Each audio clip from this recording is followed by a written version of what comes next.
Ridge artists! I miss you so much. So today I'm going to film a little video, a little lesson plan on some spring daffodils, because I don't know about you, but I've been just really enjoying this beautiful weather. So it's really hard not to be in school, it's really hard not to see all of you, but this sunshine is definitely making me feel a little bit better. Everywhere's a classroom, art is all around, so we're going to try that today.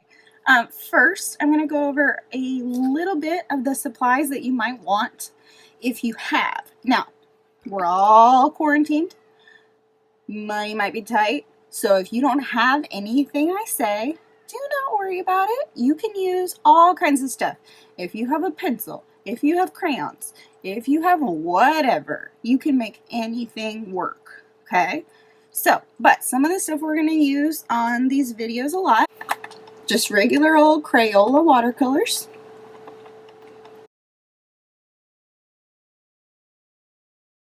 Crayola oil pastel,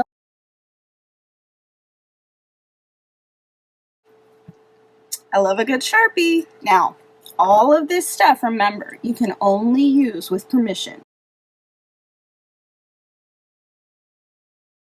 Some paintbrushes, maybe you have a big one, or maybe you have some little ones. Whatever you have around is fine.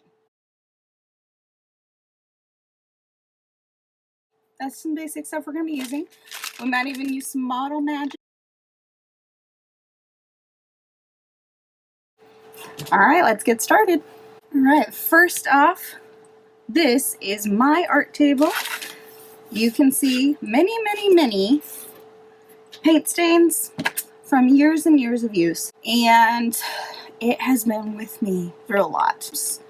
Me and this art table, long history together, and you can see that history splattered all over the table. Now, my beautiful, wonderful, fabulous Ridge artists are part of that history, so I'm excited about that. So, you might want to start with a pencil. I'm going to use a Sharpie.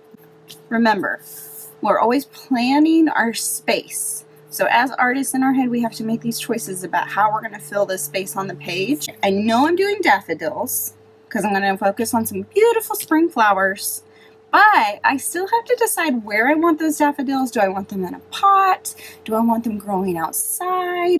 These are the things as the artist I have to decide. I personally am going to go with a pot because that gives me more color options. You know, I like things off center. I think it's a little more interesting. So I'm going to place my pot here. So there's the top of it. I'm going to go down. So I went about a little less than halfway up. I'm going to go down, over. There's the lid of my pot.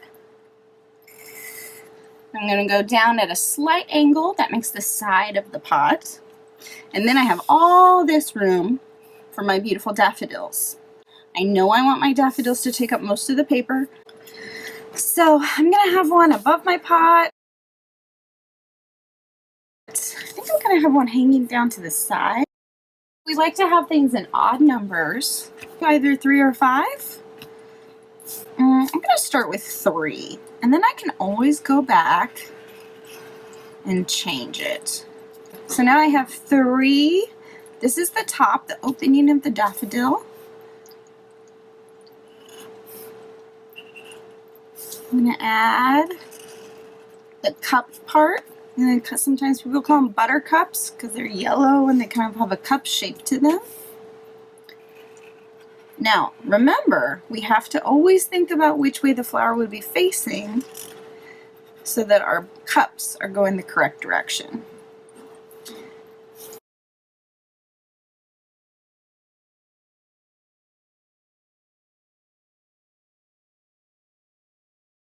Okay, so I've got my 3 cups. Now I have to have the saucers, the petals that come out. And once again, remember, you got to think about coming out from the central location. Remember, if it's behind, I wouldn't be able to see the whole petal.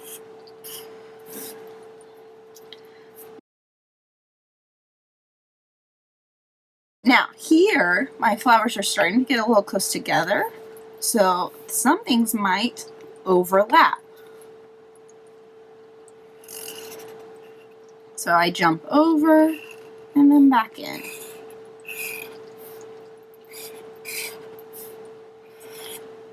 All thinking about that center location where those petals are coming out from. And last one.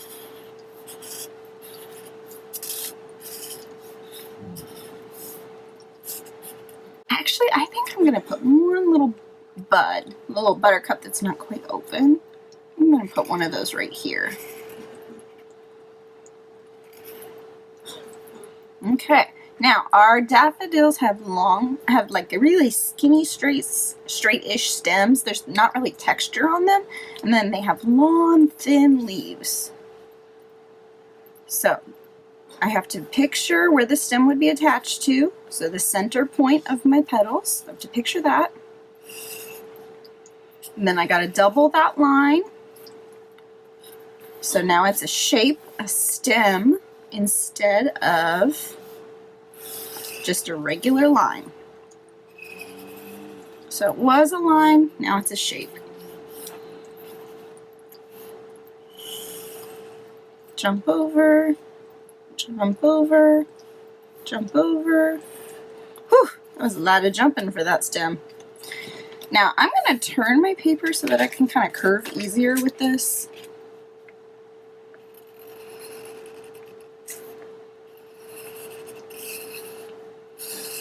My stem got a little funky right here, so this one's going to have a really thick black line. That's okay. It's on, you know, maybe it's the shadow. So there's my line. I got to double it so it's a shape. 2. Jump over. 3. And then I'm going to put some here.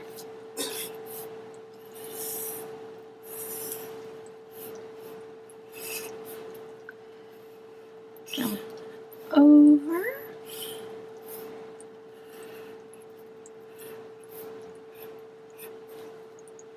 And, oh, I forgot the stem on my bud way out there.